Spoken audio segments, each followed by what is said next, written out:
CC Logo Tutorial here, and welcome to my first ever Loco review. Now, as you can see, the Loco in question here is a Class 40 Empress of Canada with TTS sound fitted. Now, I picked this up about £75 from my local model railway exhibition, Cleethorpes one, from a shop called Case de Loco that was there. Pretty good value. They gave me a lot of great advice before buying it. They're completely impartial and everything. They said, and as a lot of people say, it obviously for £25, which is pretty much what it would go to cost, is what it adds to the Loco.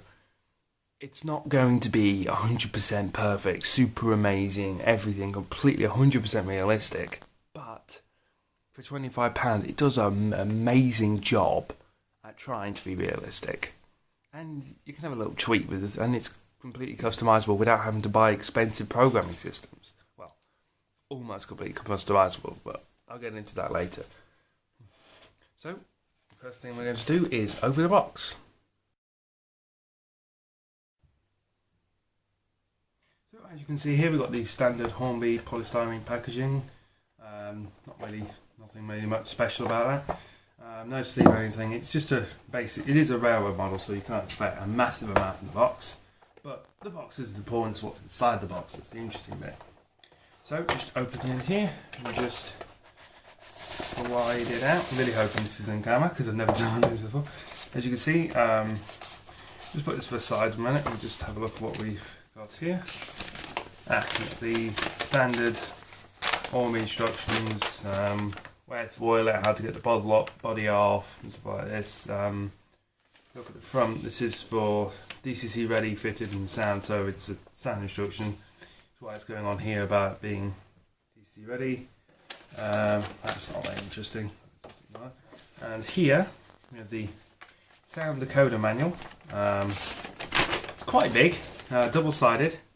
We'll go into this later. Just says a list of the functions, all the CVs, what to change, how to customize it, all this sort of stuff. So that's the paperwork out of the way. So here we have Loco, and she's quite a nice one. She is. Let's see if I can just get out of the box. Just got two holes in the back as usual. There we go. Just shove all the polystyrene stuff out of the way. Here we go. Here we have her. Now, as for the other mod, you can understand she's not extensively detailed. We have got. You can see there's a bit of a fan there. It's not obviously moulded and everything in. There's a nice detail on the undercarriage. You've got sanding gear, suspension, axle boxes. Quite a bit there. You can see you've got nice British Railways logo there, nicely applied. Loco's name there, which you probably can't see. Just hold it to camera. Empress of Canada. Not, like I said, I've never done one of these before, so I can't actually see the screen. So hopefully you can see it. Got the Loco there, D232. This is obviously when it just came out before they'd had the top-down system. So this is, I think it's probably an English Electric Type 2. I'm not sure. Feel free to correct me. But it does become the Class 40 in the top-down system. The side's just the same. You've got a nice exhaust vents there. Obviously, it is a bit clean, and regardless of what people say, you never get Locos this clean in real life. Just take a look at one on the top of them. There's always black marks around here, so I might have a go, see if I can weather that or something like that, but that's in future. As you can see, got these standard slimline ones on one end. This is actually the back end. This is actually back of the train, and we've got the bigger one on the other end. It does come with slimline on both ends, but I changed this one because, unfortunately, given a lot of my stock being older, I haven't exactly had the time to hack into a replaceable with these, and there isn't really much freedom in the socket, so it's a bit easier to have these on them. It does look a bit chunky, but what's the point of looking nice if it doesn't work? That's my opinion with it. Yeah. Nothing much on the undercarriage. You've got the saying DCC fitted there, but that's really it on the bottom. So, well, in my opinion, this is not a highly detailed model, but it doesn't need to be. It's a railroad, so you can't expect the highest of fine detail, but for a railroad it's pretty good quality-wise. In my opinion, with the high detail with me, I'm a bit clumsy, I can break off and stuff like that, so with me, it's not the most detailed model, but it's good enough, in my opinion. So, anyway, time to move on to the exciting bit, so I will see you over the track in a second.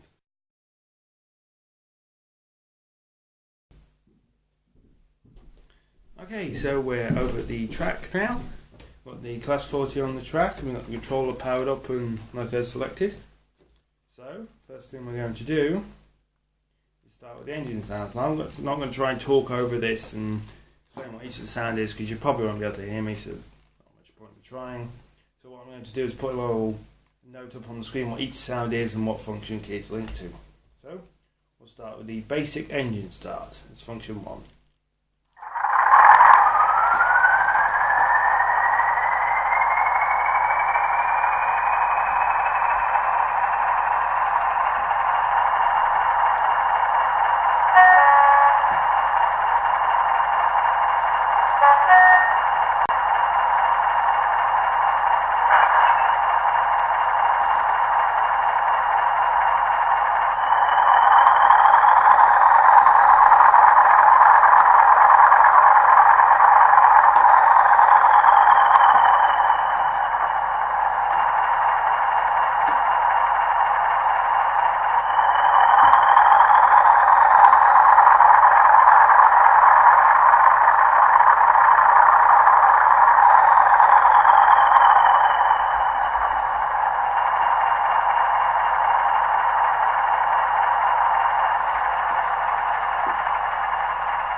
Okay, so now that's all the engine sounds out of the way. What I'm going to do is I'm going to go through function 10 to function 24. So function 10, we've got the compressor.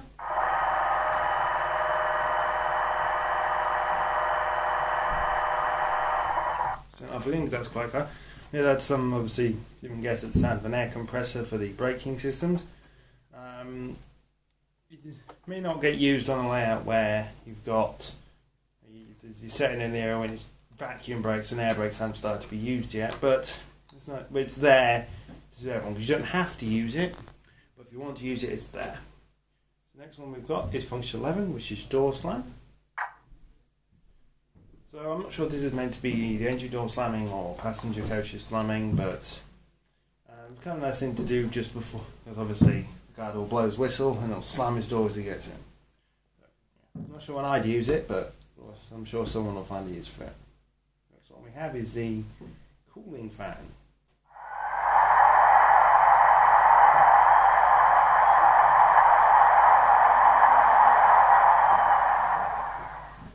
Obviously that was this fan on the top is meant to be. Obviously it's a bit disappointing when you turn that on, it doesn't power up the fan on the top, but it's not much of a problem. Not a serious problem. I'm sure someone could wire it into that, because it is a standard 8-pin plug inside, so you could, I don't know, hook up function, you could remap the function so it powers the top fan when you turn the fan on, but see, the option is there. So then we've got sequence of horns. As I mentioned before, we've got horn long high and horn long low, so I'll just play those. We've got function 13, which is long high. That didn't work, let's try again. Yeah, then we got horn long low. That's odd. Okay. So those are the two different types of horn. There's 6 horns on here. There's a mixture of these 2-tone horns and then the single-tone horns, long ones and short ones. Not going to bother playing short ones. You know what kind of things are going to happen. There's that's there. Got function 15, which is the primer. Now this is one of these sounds that if you've never seen a logo starting up, you might be confused about what it actually is. Or you might know anyway. But this is function 15. Now what this thing is, this is all like glow plugs in your car, something like that. Basically what this does is heating the engine up for getting it ready to start. So this would be a good sound to play just before you start the engine. We'll just turn it off again. Next sound we got is function 16, which is slow flange squeal. Play this then.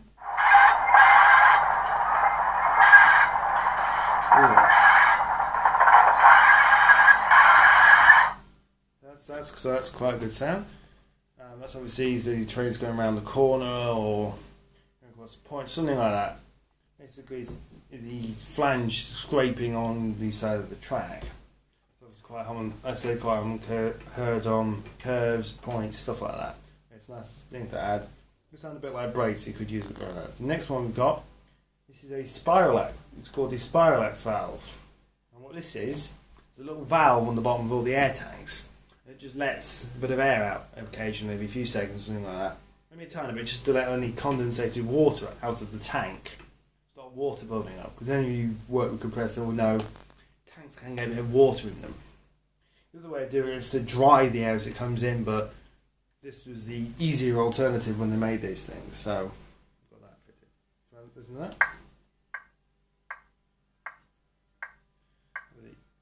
It doesn't make this. The energy doesn't make the sound all the time. It just makes it when it's been running for a bit and it's sitting around. So it'd be a nice thing to maybe have playing and starting. Yeah, obviously it's up to you. It's your Loco. We've got two more horns. I'm going to skip over to function. You go to function 20, which is wagons buffering. So we'll listen to this one. That's weird. It's still not working. Being a bit weird today. Okay, there we go. So we've got that's obviously buffering up to some wagons. So obviously complete.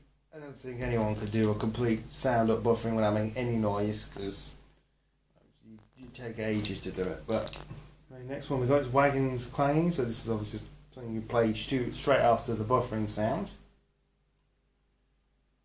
And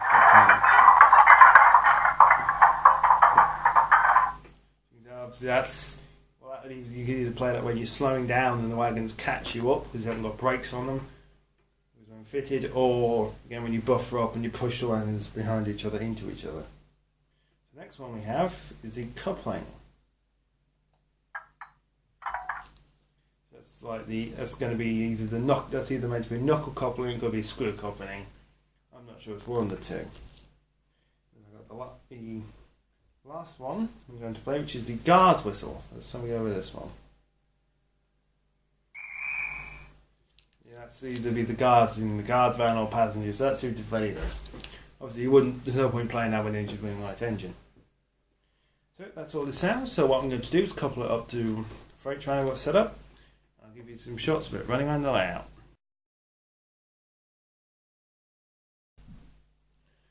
Okay, so we've got the Loco on the tracks hooked up to a train. So I'm going to start it up and then start it running around the layout and hopefully get some good shots for you.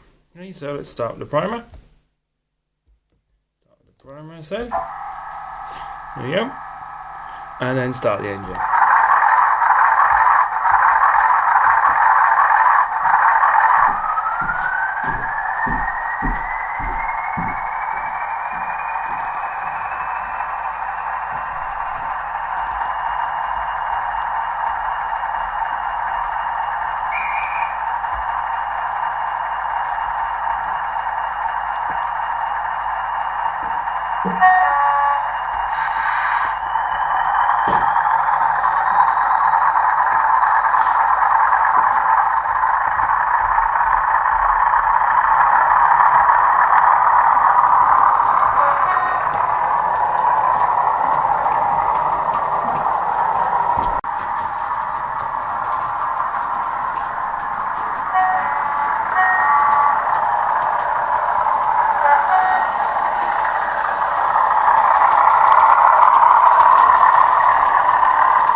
been CCLR Guy 2012 here with a review of the Hornby Class 40 Empress of Canada with TTS sound. Thank you very much for watching.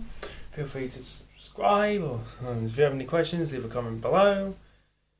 CCLR Guy 2012 out.